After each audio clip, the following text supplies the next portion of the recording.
ನನ್ನವರ ಪಾದಗಳಿಗೆ ನಮಸ್ಕರಿಸ್ತಾ ಎಲ್ಲ ನಮ್ಮ ತಾಲೂಕಿನ ಎಲ್ಲ ಹಿರಿಯರು ನಮ್ಮೆಲ್ಲ ಹಿರಿಯ ಮುಖಂಡರು ಎಲ್ಲರೂ ಗೊತ್ತಿದ್ದೀರಾ, ಪಕ್ಷದವರು ಎಲ್ಲರಿಗೂ ಧನ್ಯವಾದಗಳನ್ನು ತಿಳಿಸ್ತಾ, ಮುಖ್ಯವಾಗಿ ಇವತ್ತು ನೀಲಕಂಠನವರು ನಮ್ಮ ಜೊತೆಲಿ ಇಲ್ಲ. ಅವರು ಜೊತೆಲಿ ಇಲ್ಲದೆ ಇದ್ರೂ ಅವರ ಹೃದಯ ನಮ್ಮೆಲ್ಲರ ಜೊತೆ ನಮ್ಮ ಹಿಂದೆ ಸುತ್ತಾಡ್ತಾನೆ ಇರುತ್ತೆ, ಎಲ್ಲೂ ಹೋಗೋದಿಲ್ಲ. ಅವರ ಕುಟುಂಬಕ್ಕೆ ನಮಗೂ ಎಲ್ಲರಿಗೂ ಸೇರಿಸಿ ಅವರು ಒಳ್ಳೆ ಆಶೀರ್ವಾದವನ್ನು ಮಾಡಲಿ. ಆ ದೇವರು ಎಲ್ಲರಿಗೂ ಆ ಶಕ್ತಿಯನ್ನು ತುಂಬಿ, ಆ ಶಕ್ತಿ ಅವರ ರೀತಿಯಲ್ಲಿ ನಡ್ಕೊಳ್ಳುವಂಥ ಒಂದು ಶಕ್ತಿ ಆ ದೇವರು ಕೊಡಲಿ ಅಂತ ದೇವರಲ್ಲಿ ಪ್ರಾರ್ಥನೆ ಮಾಡ್ತಾ, ಅವರು ಕುಟುಂಬಕ್ಕೂ ಆ ಶಕ್ತಿಯನ್ನು ತುಂಬಿ ಅವರು ಜೊತೆಯಲ್ಲಿದ್ದು ಕುಟುಂಬವನ್ನು ನಡೆಸ್ಕೊಡ್ಬೇಕು, ನಡೆಸ್ತಾರೆ ಅನ್ನೋ ಒಂದು ನಂಬಿಕೆ ಅವರಲ್ಲಿ. ನಾನು ಜಾಸ್ತಿ ಮಾತಾಡೋದು ಬೇಡ. ಮುಖ್ಯವಾಗಿ ಇವತ್ತು ನಾವೆಲ್ಲ ಈ ಮಟ್ಟಕ್ಕೆ ಬೆಳಿಬೇಕಂದ್ರೆ ಎಲ್ಲ ನಮ್ಮ ಮುಖ್ಯವಾಗಿ ನೀಲಕಂಠನವರು, ರಾಮಲಿಂಗಾರೆಡ್ಡಿಯವರು, ಉತ್ನೂರು ಸೀನಣ್ಣವರು, ನಮ್ಮ ಯಾಮಣ್ಣವರು, ಗೊಲ್ಪಲ್ ವೆಂಕಟೇಶ್ ಅವರು, ಹಾಗೆ ಇನ್ನು ನಮ್ಮ ಅನೇಕ ಮುಖಂಡರು ಎಲ್ಲರೂ ನಮ್ಮನ್ನು ಈ ಥರ ಬೆಳಿಬೇಕಂತ. ನಾನು 2013 ಚುನಾವಣೆಗೆ ನಿಲ್ಲಬೇಕಂದ್ರೆ ನನಗೆ ಇಂಟ್ರೆಸ್ಟ್ ಇರಲಿಲ್ಲ. ನಾನು ಬೇಡ ಅಂತ ಸುಮ್ಮನೆ ಮನೆಯಲ್ಲಿದ್ದೆ.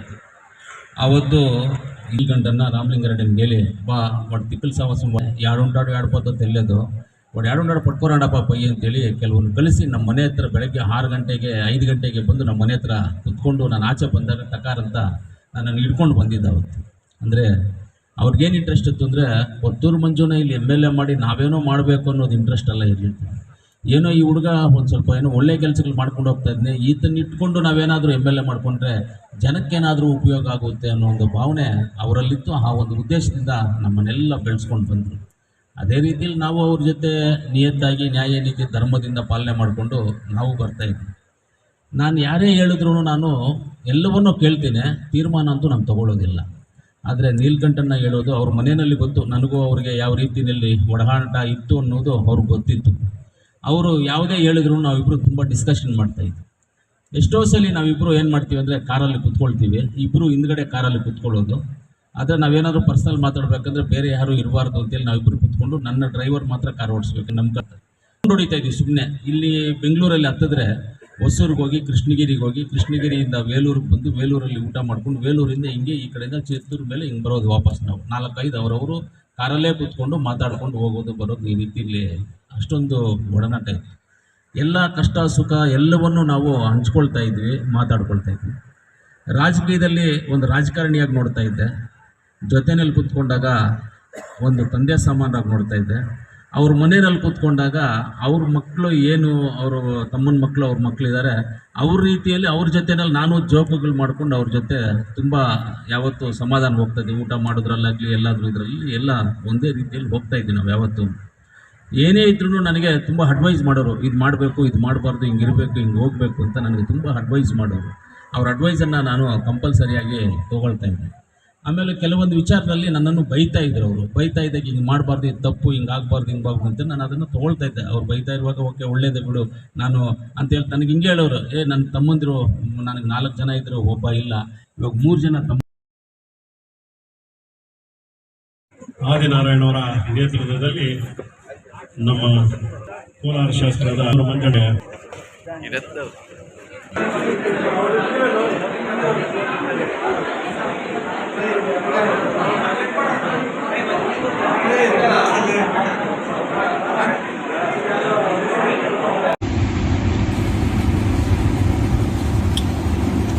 ಎಲ್ಲರಿಗೂ ನಮಸ್ಕಾರ.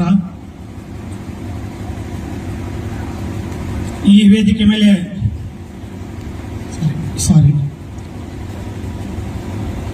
ಈ ಕಾರ್ಯಕ್ರಮಕ್ಕೆ ಆಗಮಿಸಿರುವ ನಮ್ಮ ಜನಪ್ರಿಯ ನಾಯಕರಾದಂತಹ ಕೊತ್ತೂರು ಮಂಜಣ್ಣನವರೇ,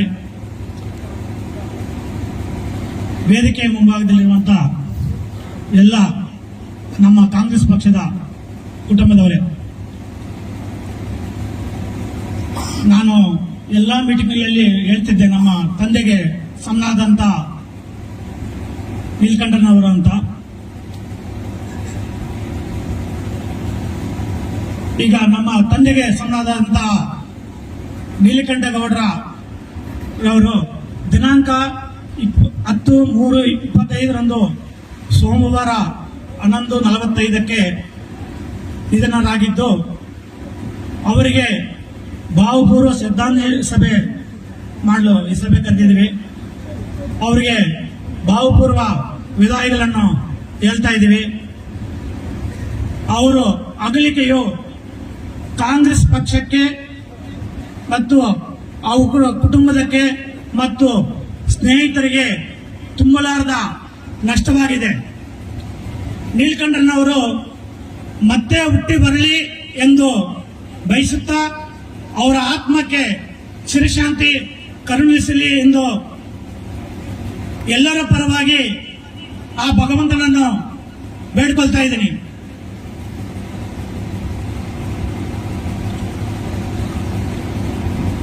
ನೀಲಕಂಠನವರ ಅಗಲಿಕೆಯು ನಮ್ಮ ಕಾಂಗ್ರೆಸ್ ಪಕ್ಷದ ಕಾರ್ಯಕರ್ತರಿಗಿಂತ ಅವರ ಕುಟುಂಬಕ್ಕೆ ಇನ್ನೂ ತುಂಬಲಾರದ ನಷ್ಟ ಆಗಿದೆ.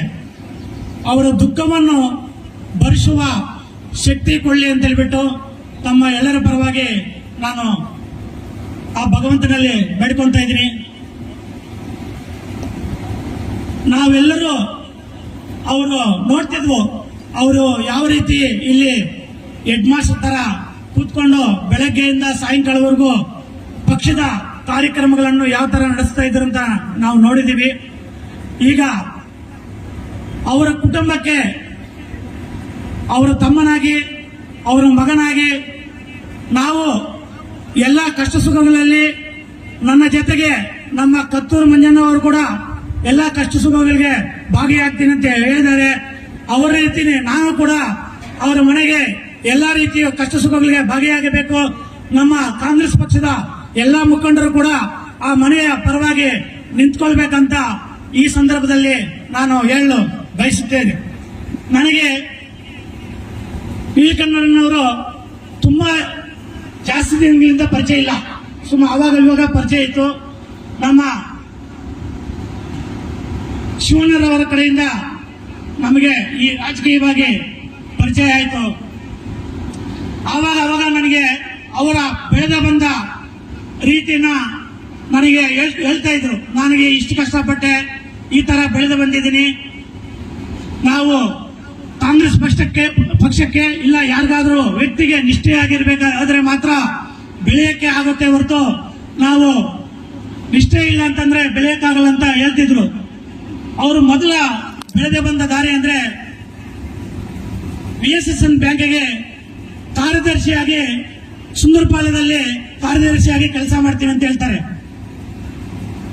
ಮುಂದಿನ ಹಂಗೆ ದಿನಗಳಲ್ಲಿ ನಮ್ಮ ME ಕೃಷ್ಣಪ್ಪ ಅವರ ಕುಟುಂಬ ಒಡನಾಟದಲ್ಲಿ ಅಶೋಕ್ ಕೃಷ್ಣಪ್ಪ ರಾಜಕೀಯ ಗುರುಗಳಾಗಿ ಅವರು ಬೆಳೀತಾ ಇದೀವಿ ಅಂತ ನಮ್ಗೆ ಹೇಳ್ತಾರೆ.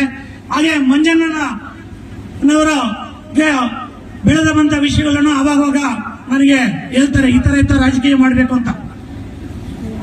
PLD ಬ್ಯಾಂಕ್ ಅಲ್ಲಿ 10 ವರ್ಷ ಮೋಸ್ಟ್ಲಿ ಅಧ್ಯಕ್ಷರಾಗಿ ಕಾರ್ಯನಿರ್ವಹಿಸಿ ರಾಜ್ಯದಲ್ಲೇ ಪ್ರಶಸ್ತಿಯನ್ನು ಪಡೆಯುತ್ತಾರೆ ನಮ್ಮ ರಾಜ್ಯದಲ್ಲೇ. ಆಮೇಲೆ DCC ಬ್ಯಾಂಕ್ ನಿರ್ದೇಶಕರಾಗಿ, ತಾಲೂಕು ಪಂಚಾಯಿತಿ ಅಧ್ಯಕ್ಷರಾಗಿ, ಆಮೇಲೆ ಬೇರೆ ಬೇರೆ ಸ್ಥಾನಗಳನ್ನು ತುಂಬಿ ಅವರು ನಿರಂತರವಾಗಿ ರಾಜಕೀಯವಾಗಿ ಬೆಳೆದು ಬಂತಾರೆ. ಈಗ ಕಟ್ಟಿ ಕಡೆಯದಾಗಿ ಅವನಿ ಬ್ಲಾಕ್ ಅಧ್ಯಕ್ಷರಾಗಿ ಅಧಿಕಾರ ವಹಿಸಿಕೊಂಡ ಮೇಲೆ ಅವರ ನಾಯಕತ್ವದಲ್ಲಿ ನಾನು ಸೋಲ್ತೀನಿ. ಅದು ನಮ್ಮ ದುರದೃಷ್ಟಕರ ವಿಷಯ. ಆಮೇಲೆ ಈಗ ಕೆಲವು ಅವ್ರಿಗೆ ಆಸೆ ಇರುವಂತ ವಿಷಯಗಳನ್ನು ನಾನು ಈ ವೇದಿಕೆ ಮೇಲೆ ವ್ಯಕ್ತಪಡಿಸಬೇಕಾಗುತ್ತೆ. ದಯವಿಟ್ಟು ಯಾರು ಅನ್ಯತಾ ಭಾವಿಸಬೇಡಿ. ಇಂಥ ಸಂದರ್ಭದಲ್ಲಿ ರಾಜಕೀಯ ಮಾತಾಡ್ತೀರಾ ಅಂತ ಅನ್ಯತಾ ಭಾವಿಸಬೇಡಿ. ಯಾಕಂತಂದ್ರೆ ಅವರ ಆಸೆಗಳನ್ನು ಈಡೇರಿಸುವುದೇ ನಮ್ಮದು ಈ ಶ್ರದ್ಧಾಂಜಲಿ ಸಭೆಯ ಮುಖ್ಯ ಉದ್ದೇಶ ಆಗಿರುತ್ತೆ.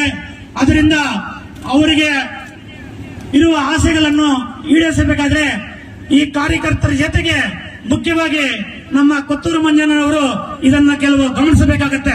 ಯಾಕಂದ್ರೆ ಇದು ಈಡೇರಿಸಬೇಕಾದ್ರೆ ಮುಖ್ಯ ಪಾತ್ರ ಕೊತ್ತೂರು ಮಂಜಣ್ಣದೇ ಇರುವುದರಿಂದ ಅವರು ಇದನ್ನ ಗಮನಿಸಬೇಕು. ದಯವಿಟ್ಟು ಅನ್ಯತಾ ಭಾವಿಸಬಾರದು. ಅವರು ಅಧಿಕಾರ ಹಂಚಿಕೆ ಮಾಡಬೇಕು ಅಂತ ಹೇಳ್ತಿದ್ರು. ನನಗೆ ಅಧಿಕಾರ ಹಂಚಿಕೆ ನೋಡಿ, ಈಗ ಕಾಂಗ್ರೆಸ್ ಸರ್ಕಾರ ಬಂದಿದೆ, ಎಲ್ಲ ಅಧಿಕಾರಿಗಳನ್ನು ಅವರೇ ಇಟ್ಕೊಂತಾರೆ, ನಮ್ಮನ್ನ ಸುತ್ತಾ ಇರ್ತಾರೆ. ನಾವು 3 ಸಲ 4 ಸಲ ಸುತ್ತಿದೀವಿ, ಆದ್ರೂ ಏನು ಕೆಲಸ ಮಾಡಿಕೊಡಲ್ಲ ಅಂತ. ಈಗ ಕೊತ್ತೂರು ಮಂಜಣ್ಣವ್ರಿಗೆ MLA ಪದವಿ ಇದೆ, ಕೋಲಾರಲ್ಲಿ ಅವ್ರ ಮಾತು ಕೇಳ್ತಾರೆ, ಎಲ್ಲ ಅವ್ರದ್ದು ನಡೀತದೆ. ಆದ್ರೆ ಮುಳುಬಾಗಲಲ್ಲಿ ಸ್ಥಳೀಯವಾಗಿ ನಮಗೆ ಅಧಿಕಾರ ಕೊಡಲಿಲ್ಲ ಅಂತಂದ್ರೆ ನಮಗೆ ಇಲ್ಲಿ ತುಂಬಾ ಕಷ್ಟವಾಗುತ್ತೆ. ಅದರಿಂದ ಮೊದಲನೇದಾಗಿ ಅವರಿಗೆ ಆಸೆ ಇರುವುದನ್ನ ದಯವಿಟ್ಟು ನೀವು ನಮಗೆ 1 ತಿಂಗಳಲ್ಲಿ ನೀವು ಈಡೇರಿಸಿಕೊಡಬೇಕಾಗಿ ಈ ಸಭೆಯ ಮುಖಾಂತರ ನಾನು ಪ್ರೋತ್ಸಾಹಿಸ್ತಾ ಇದ್ದೀನಿ. ಸ್ಥಳೀಯ ನಾಮಿನೇಟ್ ಪದವಿಗಳನ್ನು 1 ತಿಂಗಳ ಒಳಗಡೆ ನೀವು ಪೂರ್ತಿ ಮಾಡಿ ಅವರ ಆತ್ಮಕ್ಕೆ ಶಾಂತಿಗೆ ಸಿಗಬೇಕು. ಅವರ ಆಸೆ ಏನಿದೆಯೋ ಅದು ಪೂರೈಸಿಕೊಡಬೇಕಾಗಿ ತಮ್ಮಲ್ಲಿ ಈ ಸಭೆಯ ಮುಖಾಂತರ ಬೇಡಿಕೊಳ್ತಾ ಇದ್ದೀನಿ.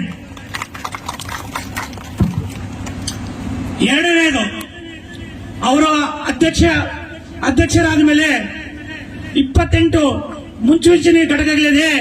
ಆ ಮುನ್ಸೂಚನೆ ಘಟಕಗಳನ್ನು ನಾವು ಪದಾಧಿಕಾರಿಗಳನ್ನು ತುಂಬಿಸಿ ಆ ಎಲ್ಲ ಪದಾಧಿಕಾರಿಗಳನ್ನು ಒಂದು ಕಡೆ ಒಟ್ಟಿಗೆ ಸೇರಿಸಿ ಒಂದು ಪದಗ್ರಹಣ ಸಮಾರಂಭವನ್ನು ಅಂದ್ಕೊಂಡಿದ್ವು. ನಿಮ್ಮ ಅಧ್ಯಕ್ಷತೆಯಲ್ಲಿ, ನಮ್ಮ ಕೊತ್ತೂರು ಮಂಜಣ್ಣವರ ಅಧ್ಯಕ್ಷತೆಯಲ್ಲಿ ಮುಂದಿನ ದಿನಗಳಲ್ಲಿ ಈ ಪದಗ್ರಹ ಕಾರ್ಯಕ್ರಮವನ್ನು ಇದೇ ಜಾಗದಲ್ಲಿ ನಡೆಸಿಕೊಡ್ಬೇಕಂತ ನೀವು ಈಗ ನನ್ನ ಭಾಷಣ ಆದ ಮೇಲೆ ಮಾತು ಕೊಡಬೇಕು. ಆ 28 ಮುನ್ಸೂಚನೆ ಘಟಕಗಳನ್ನು ತುಂಬಿಸಿ ನಮಗೆ ಇದೇ ಜಾಗದಲ್ಲಿ ಪದಾಧಿಕಾರಿಗಳ ಕಾರ್ಯಕ್ರಮಗಳನ್ನು ನಡೆಸಿಕೊಡಬೇಕಾಗಿ ತಮ್ಮಲ್ಲಿ ಈ ಸಭೆಯ ಮುಖಾಂತರ ನಮ್ಮ ನೀಲಕಂಠನವರಿಗೆ ಆಸೆ ಏನಿತ್ತು ಆ ಈಡೇರಿಸಿಕೊಡಬೇಕಾಗಿ ತಮ್ಮಲ್ಲಿ ಈ ಸಭೆಯ ಮುಖಾಂತರ ರಿಕ್ವೆಸ್ಟ್ ಮಾಡ್ಕೊಂತ ಇದ್ದೀನಿ. ಈ ವಿಷಯ ಹೇಳಬಾರ್ದು, ಆದರೂ ಈ ನಮಗೆ ವಿಧಿ ಇಲ್ಲ, ನಾವು ಹೇಳಬೇಕಾಗುತ್ತೆ. ಪಕ್ಷದ ಸಂಘಟನೆ ಮಾಡಬೇಕಾದ್ರೆ ಗುಂಪುಗಾರಿಕೆಯನ್ನು ತಡೆಗಟ್ಟುವುದು ಮೊಟ್ಟ ಮೊದಲನೇದಾಗಿ ನಾವು ಮಾಡಬೇಕಂತ ನನಗೆ ಯಾವಾಗಲೂ ಹೇಳ್ತಿದ್ರು ಯಾರು, ನೀಲಕಂಠನವರು. ಅಂತ ಗುಂಪುಗಾರಿಕೆಗಳನ್ನು ಶಮನ ಮಾಡಬೇಕಾದ್ರೆ ಅದು ಕೊತ್ತೂರು ಮಂಜಣ್ಣನಿಂದ ಮಾತ್ರ ಸಾಧ್ಯ. ದಯವಿಟ್ಟು ಅಂತ ಅವಕಾಶಗಳಿಗೆ ನೀವು ಕಿವಿ ಕೊಡದೆ ಅದನ್ನು ಮೊದಲನೇದಾಗಿ ಕಳಿಸಿಬಿಟ್ಟು ಯಾರಾದ್ರೂ ಅಂತವ್ರಿದ್ರೆ ನೀವು ಅದನ್ನು ಶಮನ ಮಾಡಬೇಕು. ಇಲ್ಲ ನಿಮ್ಮ ಮಾತು ಕೇಳಲಿಲ್ಲ ಅಂತಂದ್ರೆ ಪಕ್ಷದಿಂದ ಹೊರಹಾಕಬೇಕಾಗಿ ತಮ್ಮಲ್ಲಿ ಈ ಸಭೆಯ ಮುಖಾಂತರ ನಾನು ಕೇಳ್ಕೊಳ್ತಾ ಇದ್ದೇನೆ. 4ನೇದಾಗಿ, ಪಕ್ಷದ ಕಚೇರಿಯನ್ನು ಕಟ್ಟುವುದ ಒಂದು ಆಸೆ ಇತ್ತು ಅವರಿಗೆ. ನಾವು ಎಲ್ಲರೂ ನಿಮ್ಮ ಕೈ ಜೋಡಿಸ್ತೀವಿ, ನಾನು ನಿಮ್ಮ ಜೊತೆ ನಿಂತ್ಕೊಂತೀನಿ, ಈ ಪಕ್ಷದ ಕಚೇರಿಯನ್ನು ನಿರ್ಮಾಣ ಮಾಡಕ್ಕೆ ನಾವೆಲ್ಲರೂ ಸಹಕಾರ ಮಾಡ್ತೀವಿ, ನಾನು ಸಹಕಾರ ಮಾಡ್ತೀನಿ. ನೀವು ಮುಂದೆ ನಿಂತು ಅವರ ಆಸೆ ಏನಿದೆಯೋ ಆ ಪಕ್ಷದ ಕಚೇರಿಯನ್ನು ಕಟ್ಟಿಸಿ ಅವರ ನಮ್ಮ ಕಾರ್ಯಕರ್ತರಿಗೆಲ್ಲ ಖುಷಿ ಪಡೋ ತರ ಮಾಡಿಕೊಡಬೇಕಾಗಿ ಮತ್ತು ಅವರ ಕುಟುಂಬಕ್ಕೂ ಇದು ಒಂದು ಆಸೆ ಇದೆ, ಇದನ್ನು ಈಡೇರಿಸಿಕೊಡಬೇಕಾಗಿ ತಮ್ಮಲ್ಲಿ ವಿನಂತಿಸಿಕೊಳ್ತಾ ಇದ್ದೀನಿ.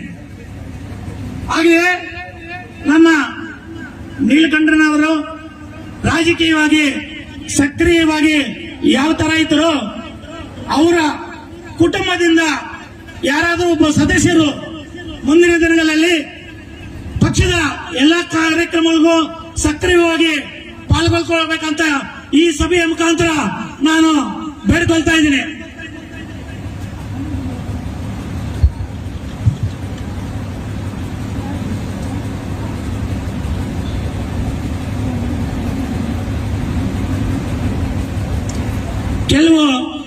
ನಾವಿಲ್ಲಿ ಆಫೀಸಲ್ಲಿ ಕುತ್ಕೊಂಡವಾಗ ಕೆಲವು ವಿಷಯಗಳನ್ನು ಪ್ರಸ್ತಾಪಿಸ್ತಾ ಇರ್ತಾರೆ ನೀಲಕಂಠನವರು.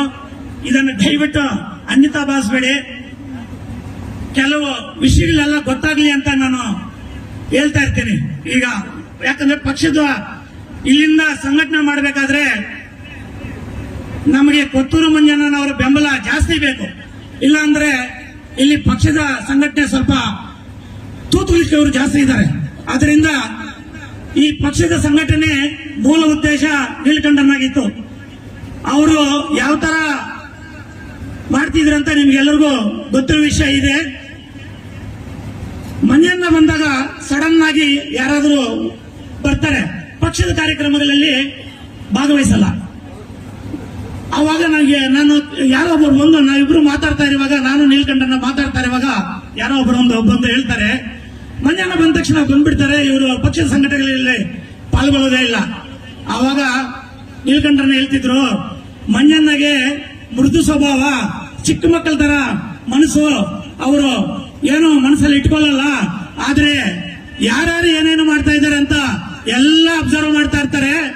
ಅವರಿಗೆ ಸಂದರ್ಭ ಬಂದಾಗ ಯಾರ್ಯಾರಿಗೆ ಯಾವ ತರ ಅಧಿಕಾರ ಕೊಡಬೇಕು, ಯಾರ್ಯಾರಿಗೆ ಏನೇನು ಮಾಡಬೇಕು ಅಂತ ಅವ್ರಿಗೆ ಗೊತ್ತಿದೆ. ಇವನು ಸುಮ್ಮನೆ ಹೋಗಪ್ಪ ಅಂತ ಒಬ್ಬರಿಗೆ ಹೇಳ್ತಾರೆ. ಆತರ ಮಂಜಣ್ಣಗೆ ಈ ಪಕ್ಷದ ಸಂಘಟನೆ ವಿಷಯದಲ್ಲಿ ಯಾರ್ಯಾರು ಯಾವ ತರ ಪಾಲ್ಗೊಂತಾರೆ, ಯಾರ್ಯಾರು ಸುಮ್ಮನೆ ಕಾರ್ಯಕ್ರಮಗಳಿಗೆ ಬರೆದಿರ ಮಂಜಣ್ಣ ಬರೋ ಟೈಮಲ್ಲಿ ಮತ್ತೆ ಬರ್ತಾರೆ, ಅದೆಲ್ಲ ಮಂಜಣ್ಣಗೆ ಬಂದಿದೆ. ದಯವಿಟ್ಟು ಈ ವಿಷಯಗಳು ಹೇಳ್ತೀನಿ ಅಂತ ಅನ್ಯತಾ ಭಾವಿಸಬೇಡಿ. ನಾವು ಏನೇ ಮಾತಾಡಿದ್ರು ಈ ವೇದಿಕೆಯಲ್ಲಿ ಪಕ್ಷದ ಸಂಘಟನೆ ಉದ್ದೇಶ ಇಟ್ಟುಕೊಂಡು ಮಾತ್ರ ನಾನು ಮಾತಾಡ್ತಾ ಇದ್ದೀನಿ. ಆತರ ಏನಾದರೂ ಇದ್ರೆ ಬದುಗೊತ್ತು ಬಿಟ್ಟು ಮುಂದಿನ ದಿನಗಳಲ್ಲಿ ಪಕ್ಷದ ಸಂಘಟನೆಯಲ್ಲಿ ನೀವು ಒತ್ತು ಕೊಡಬೇಕು. ಯಾಕಂದ್ರೆ ನಮ್ಮ ನೀಲಕಂಠನವರ ಉದ್ದೇಶ ಕೂಡ 24 ಗಂಟೆನೂ ಪಕ್ಷದ ಸಂಘಟನೆ ಮಾತ್ರ ಇತ್ತು. ಈಗ ರಾತ್ರಿ 10 ಗಂಟೆಯಿಂದ 11 ಗಂಟೆ ಒಳಗಡೆ ನನಗೆ ಫೋನ್ ಮಾಡ್ತಿದ್ದಳು ಡೈಲಿ. ಮೋಸ್ಟ್ಲಿ ಅಕ್ಕವ್ರಿಗೆ ಗೊತ್ತಿರುತ್ತೆ, ನೋಡಿರ್ತಾರೆ. ಮೊನ್ನೆ ನನಗೆ ಅವ್ರು ಹೇಳಿದ್ರು, ಯಾವಾಗಲೂ ಬೆಳಗ್ಗೆಯಿಂದ ಸಾಯಂಕಾಲದವರೆಗೂ ಏನೇನು ಕಾರ್ಯಕ್ರಮಗಳಾಗಿದೆ, ಏನೇನು ಮಾಡಬೇಕು, ಯಾವ ತರ ಮಾಡಬೇಕು ಅಂತ ಅವರು ರಾತ್ರಿ 10 ಗಂಟೆಯಿಂದ 11 ಗಂಟೆವರೆಗೂ ನನಗೆ ಮಾತಾಡ್ತಿದ್ರು. ಬೆಳಗ್ಗೆಯಿಂದ ಸಾಯಂಕಾಲವರೆಗೂ ಸ್ಕೂಲಲ್ಲಿ ಹೆಡ್ ಮಾಸ್ಟರ್ ಕೂತ್ಕೊಂಡು ಇಲ್ಲಿ ಕಾರ್ಯಕ್ರಮಗಳನ್ನು ರೂಪಿಸಿದ್ರು. ನಿಮ್ಗೆಲ್ಲರಿಗೂ ಗೊತ್ತಾಗಿದೆ. ದಯವಿಟ್ಟು ಅವರನ್ನು ಅವರ ಆತ್ಮ ಶಾಂತಿಗೆ ಸಿಗಬೇಕಾದ್ರೆ, ಅವರ ಆಸೆ ಈಡೇರಬೇಕಾದ್ರೆ ನಾವು ಮುಂದಿನ ದಿನಗಳಲ್ಲಿ ನಮ್ಮ ಕೊತ್ತೂರು ಮಂಜಣ್ಣಗೆ ಕೊತ್ತೂರು ಮಂಜಣ್ಣ ಕೈ ಬಲಪಡಿಸಬೇಕಾದ್ರೆ ಪಕ್ಷವನ್ನು ಕಟ್ಟಬೇಕು. ಇನ್ನೊಂದು ವಿಷಯ ಹೇಳಿದ್ರು, ನೋಡಪ್ಪ ನೀನೇನಾದ್ರೂ ಈ ಮೂಲ್ಬಾಗ್ಲಲ್ಲಿ ಗೆದ್ದಿದ್ರೆ ಕೊತ್ತೂರು ಮಂಜಣ್ಣ ಮಿನಿಸ್ಟರ್ ಆಗ್ತಿದ್ರು. ಈಗ ನಾವಿಲ್ಲಿ ಸೋತಿರೋದ್ರಿಂದ ಮಿನಿಸ್ಟರ್ಗಿರಿ ತಪ್ಪೋಯ್ತು. ಮುಂದಿನ ದಿನಗಳಲ್ಲಿ ಕೊತ್ತೂರು ಮಂಜಣ್ಣನ ಕೈಯನ್ನು ಬಲಪಡಿಸಬೇಕಾದ್ರೆ ನಾವು ಇಲ್ಲಿ ಗೆಲ್ಲಬೇಕು. ಇಲ್ಲಿ ಗೆಲ್ಲುವ ಜೊತೆಗೆ ಇನ್ನೂ 1-2-3 MLAಗಳನ್ನ ನಾವು ವಿಶ್ವಾಸಕ್ಕೆ ತಗೋಬೇಕು. ಆವಾಗ ರಾಜ್ಯ ಮಟ್ಟದಲ್ಲಿ ನಾಯಕರಾಗಿ ನಮ್ಮ ಕೊತ್ತೂರು ಮಂಜಣ್ಣವರು ಬೆಳೆಯಕ್ಕೆ ಸಾಕಾರ ಆಗುತ್ತೆ. ಆದ್ರಿಂದ ಗುಂಪುಗಾರಿಕೆ ಇಲ್ಲದೆ ನಾವು ಇಲ್ಲಿ ಪಕ್ಷವನ್ನು ಕಟ್ಟಬೇಕಂತ ಕಿವು ಮಾತುಗಳನ್ನು ಹೇಳ್ತಾ ಇದ್ರು. ಈಗ ಕೊತ್ತೂರು ಮಂಜಣ್ಣ ಕೈ ಬಲಪಡಿಸಬೇಕಾದ್ರೆ ಯಾವುದೂ ಗುಂಪುಗಾರಿಕೆಗಳಿಲ್ಲದೆ ಪಕ್ಷವನ್ನು ಕಟ್ಟಬೇಕಾಗುತ್ತೆ. ದಯವಿಟ್ಟು ಎಲ್ಲ ಬದುಕುತ್ತೆ. ಮುಂದಿನ ದಿನಗಳಲ್ಲಿ ಕಾಂಗ್ರೆಸ್ ಪಕ್ಷವನ್ನು ಕಟ್ಟೋಣ, ಬೆಳೆಸೋಣ ಅಂತ ಹೇಳ್ಬಿಟ್ಟು ಮಂಜಣ್ಣವರ ಕೈಯನ್ನು ಬಲಪಡಿಸೋಣ ಅಂತ ಹೇಳ್ಬಿಟ್ಟು ಈ ಸಂದರ್ಭದಲ್ಲಿ ಹೇಳುತ್ತಾ, ನನಗೆ 2 ಮಾತುಗಳ ಅವಕಾಶ ಮಾಡಿಕೊಟ್ಟ ತಮ್ಮೆಲ್ಲರಿಗೂ ಹೊಂದಿಸುತ್ತಾ, ನೀಲಕಂಠನವರಿಗೆ ಪಾದಾರಗಳಿಗೆ ಹೊಂದಿಸುತ್ತಾ ನಾನು ಮಾತನ್ನು ಮುಗಿಸ್ತಾ ಇದ್ದೀನಿ. ಜೈ ಹಿಂದ್, ಜೈ ಕರ್ನಾಟಕ. ನಾನು ಈಗ ರಿಕ್ವೆಸ್ಟ್ ಮಾಡಿದ ಈ ಭರವಸೆಗಳನ್ನು ಈಡೇರಿಸ್ತೀನಿ ಅಂತ ಹೇಳ್ಬಿಟ್ಟು ಈ ವೇದಿಕೆ ಮೇಲೆ ಮಾತು ಕೊಡಬೇಕಂತ ಕೊತ್ತೂರು ಮಂಜಣ್ಣನ ವಿನಂತಿಸ್ಕೊಳ್ತಾ ಇದ್ದೀನಿ. ಜೈ ಹಿಂದ್, ಜೈ ಕರ್ನಾಟಕ. ಅವ್ರು ಹೇಳಿದ ಮಾತುಗಳೆಲ್ಲ ನೀಲಕಂಠನವರು ನಾನು ಅವಾಗ ಹೇಳ್ದೆ, ಅವ್ರು ಏನೇನಿದ್ರು ಅದೆಲ್ಲ ನಾವು ನೆರವೇರಿಸ್ತೀವಿ, ಅವ್ರ ಹೆಜ್ಜೆನಲ್ಲಿ ಹೆಜ್ಜೆ ಹಾಕ್ತೀವಿ, ಎಲ್ಲರ ಜೊತೆನೂ ಇರ್ತೀವಿ ಅಂತ. ಖಂಡಿತವಾಗ್ಲೂ ಆ ಕೆಲಸವನ್ನ ನಾವೆಲ್ಲ ಮಾಡೋಣ. ಎಲ್ಲರ ದೊಡ್ಡವರು ಅವ್ರ ಜೊತೆಯಲ್ಲಿ ಯಾರ್ಯಾರು ದೊಡ್ಡವರು, ಇವಾಗ ಉಡ್ಲೂರು ಸೇನನ್ ಆಗ್ಬೋದು, ರಾಮಲಿಂಗಾರೆಡ್ಡಿನ ಆಗ್ಬೋದು, ಯಾಮಣ್ಣವರು, ಆಮೇಲೆ ನಮ್ಮ ಶಿವಣ್ಣವರು, ಎಲ್ಲರೂ ನಾವು ಇದ್ದೀರಿ. ಎಲ್ಲರನ್ನೂ ಜೊತೆಗೆ ಸೇರಿಕೊಂಡು ಎಲ್ಲ ಮಾತಾಡ್ಕೊಂಡು ಎಲ್ಲ ಕೆಲಸಗಳನ್ನು ಮಾಡಿಕೊಡುವಂಥ ಜವಾಬ್ದಾರಿ ನಾನು ತಗೊಳ್ತೀನಿ, ನಾನು ಮಾಡ್ತೀನಿ. ಅದನ್ನು ಇನ್ನೊಂದು ಹೇಳ್ತಾ ಇದ್ದು ನಾನು ಅಬ್ಸರ್ವೇಷನ್ ಮಾಡ್ತೀನಿ ಅಂತ 100% ನಾನು ಅದನ್ನು ಮಾಡೇ ಮಾಡ್ತೀನಿ. ಇಲ್ಲಾಂದ್ರೆ ನಾವು ಈ ಮಟ್ಟಕ್ಕೆ ಬೆಳೆಯೋಕೆ ಆಗೋದಿಲ್ಲ. ಅದು ಮಾಡೇ ಮಾಡ್ತೀವಿ.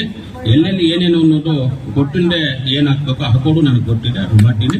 ಒಟ್ಟಿನಲ್ಲಿ ನೀಲಕಂಠನ್ ಅವರ ಆಡಿಯನ್ನ ನಾನಂತೂ ತಪ್ಪೋದಿಲ್ಲ. ನಾನು ಅದ್ರ ಪ್ರಕಾರವಾಗಿ ಹೋಗೋದಂತೂ ಸಿದ್ಧಾಂತವಾಗಿ ರೆಡಿಯಾಗಿರ್ತೀನಿ.